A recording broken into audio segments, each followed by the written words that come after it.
Hey everyone, Sam here, otherwise known as FPL Pricey. In today's video, I'm going to take a look at my team selection and all of the key transfer tips ahead of Game Week 7. I don't know about you, but I had a shocker in Game Week 6. So if you've had a rough start to the season or a poor Game Week 6, then hopefully this video is going to help you out as much as it will me. In the meantime, if you could leave a like and subscribe to the channel, that'd be greatly appreciated. For now though, let's crack on with it. So we have to start off today's video by talking about my wildcard in Game Week 6 and my team performance from the game week. And I'm not going to lie, it's probably the worst performing wildcard after 1 week I think I've ever had in FPL. So we need to talk about it. And obviously, it doesn't look good so far. But I will asterisk this by saying I'm actually really happy with the team moving forward. So we'll talk about that later on in the video. For now, though, we have to start with Arsenal. I went to the Emirates for the game, watched it live. Fantastic performance from Saka, but he got nothing out of it. Even lost the bonus points after the correction on Sunday as well. So down to 3 points.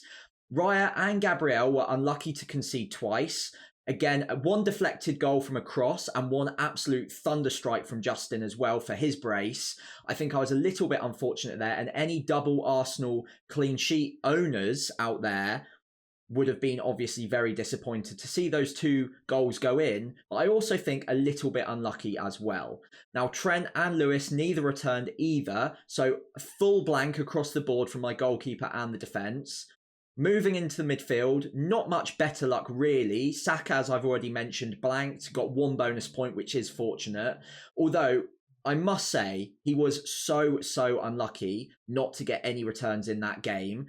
Watching it live, you obviously don't know the underlying data numbers or the shots he had or the chances he created, but you could tell he was on one. And I think it was very unlucky that he didn't return.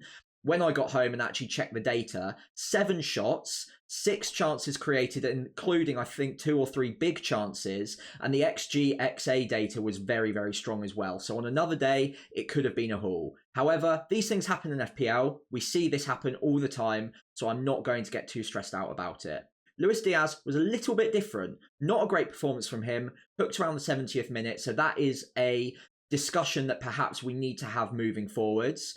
And Mbeumo and Semenyo luckily got returns for me. I think if they didn't, it could have been an all-timer bad game week. Up front, not much better luck either. Haaland blanked, a little bit unlucky. If Gundogan was looking up and playing the right passes at the right time, then maybe he would have got a goal or 2.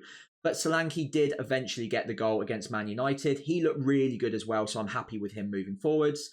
DCL is very much the 11th pick, rotating with Rodgers. It was a heads up call between the 2 of them, which one I was going to start. I preferred DCL for the penalties and the home fixture. It obviously didn't pan out that way. Rodgers got the goal finally, and I think moving forwards, picking the form player there might be the way to go. Rodgers obviously sat on my bench, and one of the only returners in my squad sat on my bench. Didn't feel great. 37 points overall. I doubled my rank, and of course, I didn't have Cole Palmer, which I think if I had him, this would have all been fine. I wouldn't even been talking about it, and I would have at least maintained my rank, if not moved forward. So it just goes to show one explosive haul from one player can make all the difference, even if you don't captain them. Unfortunately, this week, I didn't have that player. So congratulations if you did, and please do let me know in the comments below what you scored in Game Week 6. And especially if you had Cole Palmer, I want to hear a shout out from you. So on to the top transfer targets and the people being most discussed as transfers in ahead of Game Week 7. Now, top of the list obviously is going to be Cole Palmer. He's got great data, very explosive. In fact, I'd probably say he's the 2nd most explosive asset in FPL right now, behind, of course, Erling Haaland. The fixtures ahead aren't ideal though, and we will, of course, talk about that a little bit later on. But if you have an easy way to get in Cole Palmer, regardless of the fixtures, I still think it makes a lot of sense. Now, there are other premium assets that you might want to sell to bring him in. I would probably err on the side of caution there. Saka, Salah are good holds for this game week. Again, we'll discuss them a little bit later on. Moving down, Mbeumo Makes all the sense in the world. I love this guy as a pick right now. He's got absolutely everything you could possibly want in an FPL asset. He's good on price. He's a 90-minute man. He's talismanic. He's got the penalties and he's got the fixtures as well. He's also got good data so far this season. And whenever Tony's not in the side, which of course he won't be from this point onwards, Mbeumo has been a great option. So nothing about this pick I don't like. I would prioritise him as one of the midfielders to buy this game week. Moving down, Jackson and Solanke. Now, Jackson to start with has been great so far. The fixtures ahead, like with Cole Palmer, aren't absolutely ideal, and I don't think he's a priority buy for me. The reason for that, of course, is the fixtures, but also the X minutes are possibly not quite as good as Cole Palmer's moving forward. Now, obviously, Jackson has been playing so far and playing very, very well. He's definitely first choice, but with a good second option in Nkunku waiting in the wings, I wouldn't be surprised if one or two poor performances could lead to Nkunku getting a start at some point. There's heavy competition for places at Chelsea at the moment. And Jackson, whilst very good, could be 2 or 3 weeks down the line an issue for you if you bought him in. That being said, great option right now. Good data, obviously playing very, very well. But it is worth noting that he's probably not the talisman in the side and the fixtures aren't ideal. Now, again, moving down to Solanke, I think he's an absolutely phenomenal pick. 2 goals in 2 games now in the Premier League. The data is phenomenal. So it's a small sample size, of course. He had a bit of time out injured. But from what we've seen so far, Spurs are really sending all of the big chances Solanke's way. He's a big chance hoover.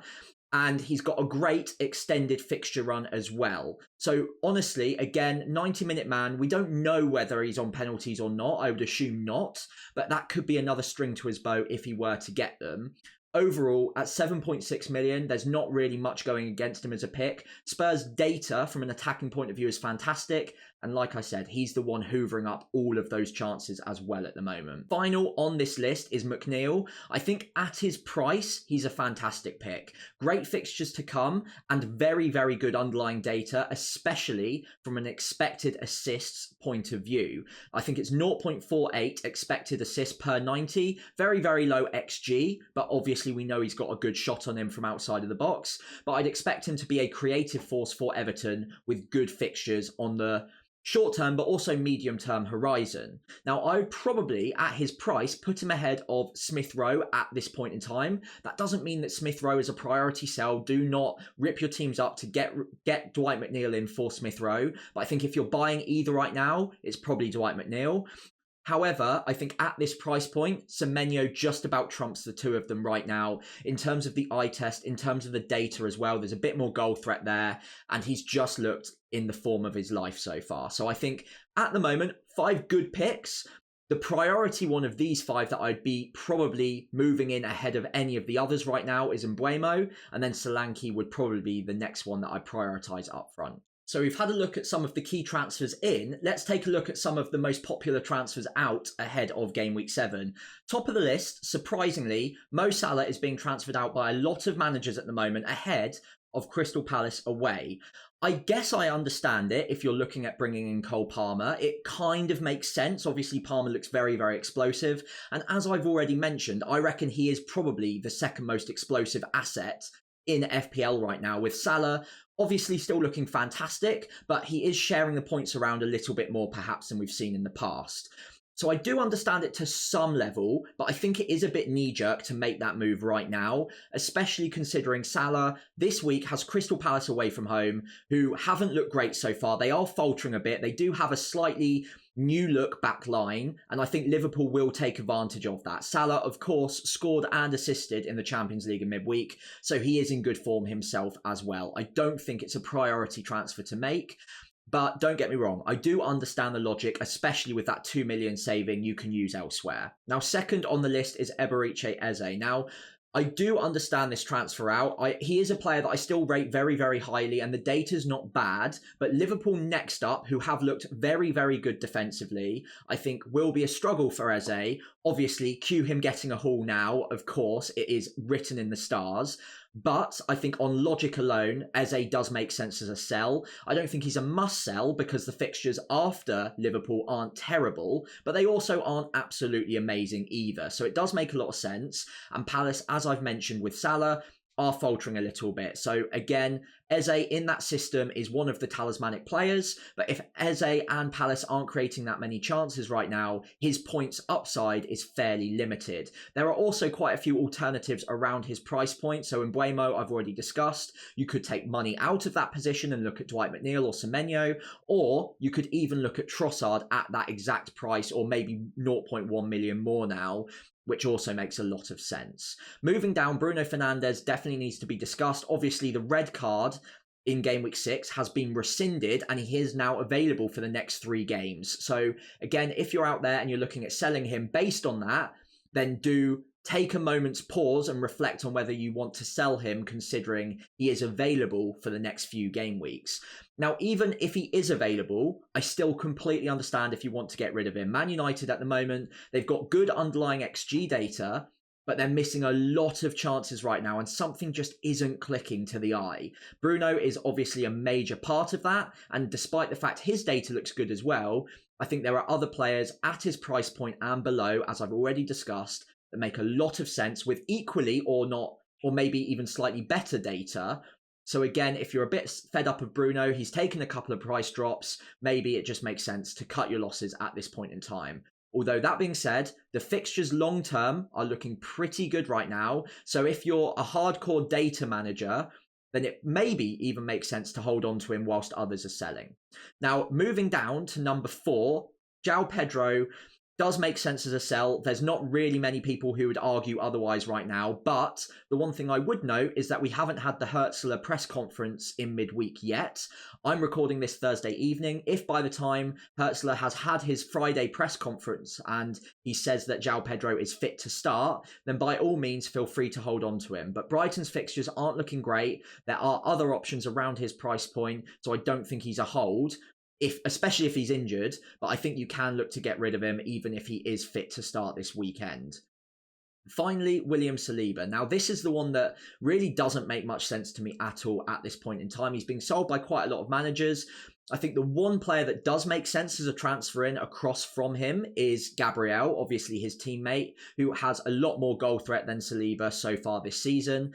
But I do feel like it's a bit of a sideways move, and in any given game week, Saliba might be the one to benefit from those Arsenal set pieces, whereas Gabriel might be used as a decoy. You never know when that's going to come, so I don't think it's a must sell. And unless you've got 3 or 4 free transfers and you're really struggling to know what to do with them, with the next 2 fixtures, I think you might as well just hold on to him and hope you get lucky and hope he's the one on the end of some of these set pieces. I think there's very likely at least 1, if not 2 clean sheets in the next 2 game weeks, and selling an Arsenal defender, even for another one, seems quite sideways, and maybe there are better ways of spending the transfer right now. Right then, so let's take a look at the captaincy matrix ahead of Game Week 7, and it's a really interesting one this week with 4 very good options. Now, number 1 is Erling Haaland. There's a strong argument now to just always back Haaland if he's got a decent fixture, but especially if he's playing at home. He's got an absolutely fantastic record at the Etihad, unsurprisingly, of course. But against Fulham as well, whilst not a bad side by any means, they will give up chances. And again, Haaland's record against any of the lower half Premier League sides, especially at home, is one that cannot be ignored. Also, it does look like Pep has got Silva's number a little bit in terms of the matchup, and also Haaland has a good record against Fulham. I mean, who doesn't he have a good record against? Let's be honest. But 10 goals in 6 games, 1 blank is not going to put me off. I still think he's a fantastic option, and 8.8 expected points from Fantasy Football Hub puts him as number 1 by quite some distance as well. If you did want to back against him, I think the player I would probably be most tempted by is Bukayo Saka. Now, obviously, the matchup this week is absolutely fantastic as well. Southampton at home, who will press out from the back to a fault. They will not deter from that plan. And Arsenal, being a fantastic pressing side, which we know they are going to catch them at the back regularly, you'd expect at least. So Saka will be one of those to benefit from that high press, and Southampton are going to get caught quite a few times by one of Arsenal's front four. Now, what they're going to do, Arsenal, if I was to predict it, is they're going to play Trossard quite high up as a second striker to Havertz, with Martinelli and Saka both pressing high on the fullbacks. That means that Arsenal are going to win the ball high up, and they're going to probably create chances for any of those front four, and that obviously lends itself to Saka being a fantastic captaincy pick because he's going to get the ball high up in those areas when Southampton are caught out. Now, whether or not that means he's the captaincy pick, I think is up for debate, because if he wins the ball high up against the left back for Southampton, it's quite likely that he's probably not going to be the one to finish off the chance. He's probably going to cut it across to one of Trossard or Havertz, who are going to be in a much better goal-scoring position. However, with all of that being said, Saka could easily just cut in from the wing and curl one into the back post and still be a great option for the goals as well as the assists. All of that put together, though, still means that Saka's a great option, whether it's from assists, from goal threat. They're going to get a ton of chances. They created almost 5, I think even higher than 5 XG against Leicester, who weren't playing out from the back as much as Southampton will. I think it could be a bit of a bloodbath. So I like that matchup a lot. Moving down, Palmer, I think, is always going to be a decent shout as a captaincy option because he is so explosive. However, Forest will sit deep. It won't be another Brighton game where they're caught on the halfway line and Palmer gets in behind at regular intervals even. But with Nottingham Forest, even if they do sit deep, they're probably going to leave spaces in ahead of their centre-backs where Palmer also likes to operate. So he's probably going to have a lot of freedom in front of the Forest defensive line, and he could pop up anywhere in front of them and still bury his chances pretty easily. So I don't think it's a bad matchup just because Forest will sit back. I still expect chances for Palmer. That being said, though, I think Haaland and Saka, on balance, make better captaincy shouts this week. Saka is perhaps less explosive, though, so if you want to chase the haul, Haaland or Palmer do make a lot of sense. Now, finally, on to Salah. I don't think you can ever rule out Salah as a good captaincy pick. Crystal Palace, as I've mentioned, are struggling a lot at the moment, and they've got a fairly new defensive setup. Liverpool are also running hot. They've won 8 out of 9 games so far this season, and Salah has been a fundamental part of almost everything they do. So he's still getting chances. He's still getting a lot of assists. Salah, just never a bad shout. On balance, I think I'd probably put up Haaland as the number 1 shout, Saka just behind him, and then Salah and Palmer probably very even in 3rd place.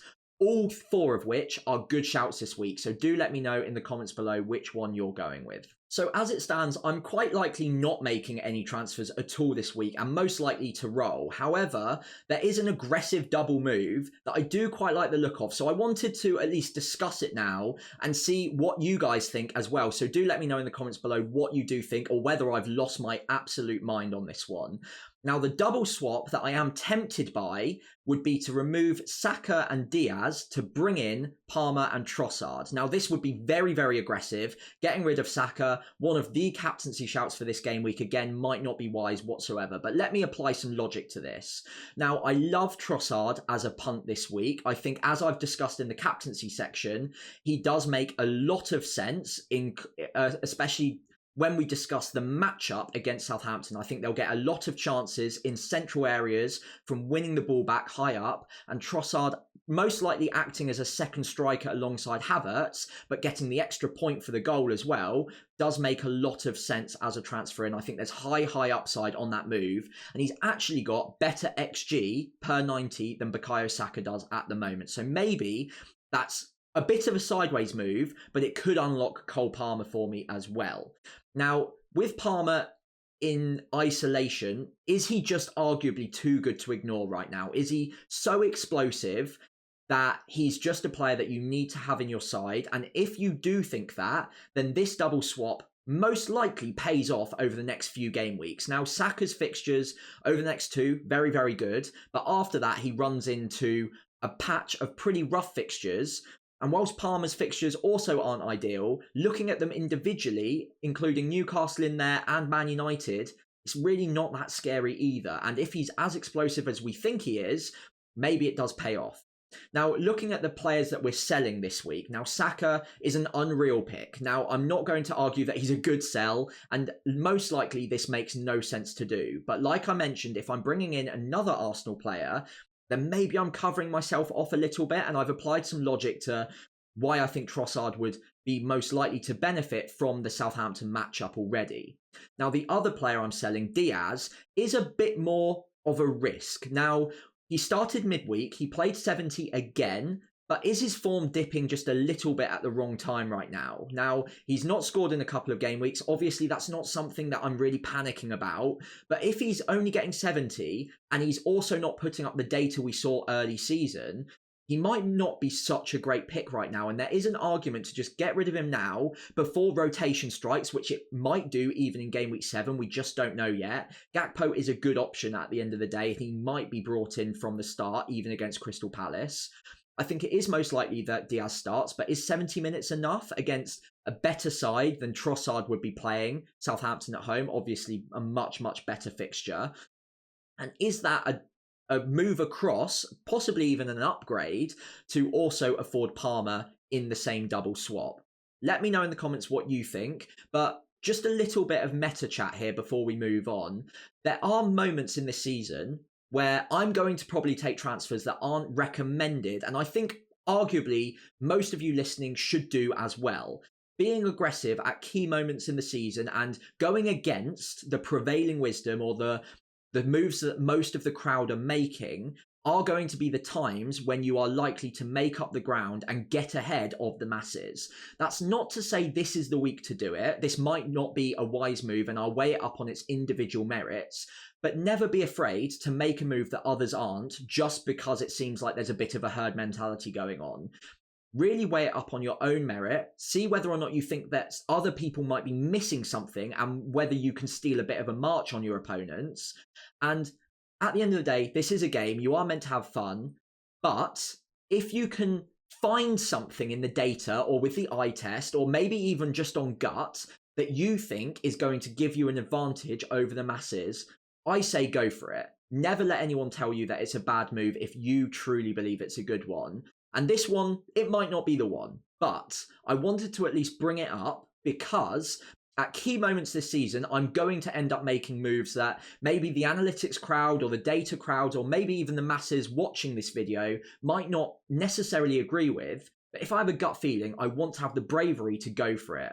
So again, let me know in the comments below what you think of this double swap. Most likely not going to make this one, but I just wanted to leave a marker for the future that I'm not trying to get scared off of moves that I think are maybe against what the wisdom of the crowd is suggesting. So let's move on to my team selection ahead of Game Week 7. But first, a quick shout out to my nomination for the Fantasy Content Awards. Thank you so much for nominating me. It means the world to me. And if you want to help me pull off a Leicester-style 5,000 to 1 upset, please do click the link in the description below and vote for me in the Fantasy Content Creators section. That would be such a massive favour that you could do for me. I would really appreciate it. In the meantime, though, let's talk about my team. Haaland has the armband, as I've already discussed in the Captaincy Matrix section. I think he is the strongest option this week, but it is marginal, and I will debate whether or not I think Saka and his matchup against Southampton might be the better play. So, as always, not completely locked in. Do go and follow me at FPL Pricey on X, where I always post my team before the deadline for my final thoughts. Now, as I discussed in the transfer section, I am most likely to roll the free transfer this week. That is because there's a double swap I really like the look of ahead of Game Week 8, and I do want the international break to have 3 free transfers and a lot of wiggle room if I needed to make more moves than I'm currently expecting. I also really like the look of the team this week, and despite wildcarding into an absolute nightmare last week, I think I'm pretty well set up right now, and overall I like the shape of the team. Now, first off, let's have a look at the Everton assets on the bench. Now, both of which I don't really hate if they had to come on. So DCL at home to Newcastle, Mykolenko the same. Obviously, I'd probably avoid playing Mykolenko if at all possible, but I don't think it's a nightmare if he has to come off the bench. Same goes for Greaves, by the way, away at West Ham. I don't think it's a bad player to come off the bench if I really needed it. Now, Calvert-Lewin at home to Newcastle, I don't love benching him because a penalty taker, 90-minute man most often anyway, and is getting decent data. I don't think is a bad pick in any week, especially at home. But I think on balance, Newcastle at home is a worse fixture than Rodgers at home to Man United. And I do prefer Rodgers for the form, for the fact that Aston Villa are a better side. And also Man United are struggling defensively a bit at the moment as well. So I think Rodgers being a very strong runner, that's exactly what Man United are struggling against right now. So I like the matchup for Rodgers there.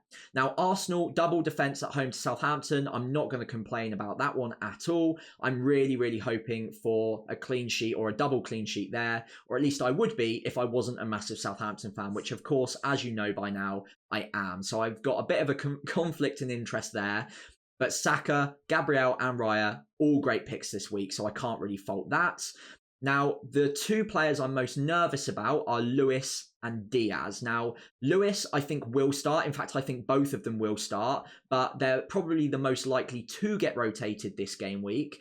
Lewis was phenomenal in the midweek Champions League fixture, probably a man of the match performance, and Fulham at home, I think he starts. I think Man City will need that extra man moving into the midfield and number 8 roles, and giving City that spare man in those attacking positions will give them the advantage against what will probably be a fairly low block Fulham side. Rico Lewis operates fantastically in those positions, so I would be surprised if he's benched based on that logic. But obviously, he's more likely to get benched than either Trent or Gabriel is at this point in time. And I think the upside is there to start him ahead of Mykolenko, of course. Now, the other player I mentioned, Diaz, I think will also start, but maybe considering he started a couple in a row now and got 70 minutes in midweek, they've got a lot of depth on the bench, and Gakpo will want starts at some point. So I wouldn't be massively shocked if I saw Gakpo from the start, Diaz to come off the bench. But even 20 minutes against Crystal Palace away from home, I think is fine if he came off the bench.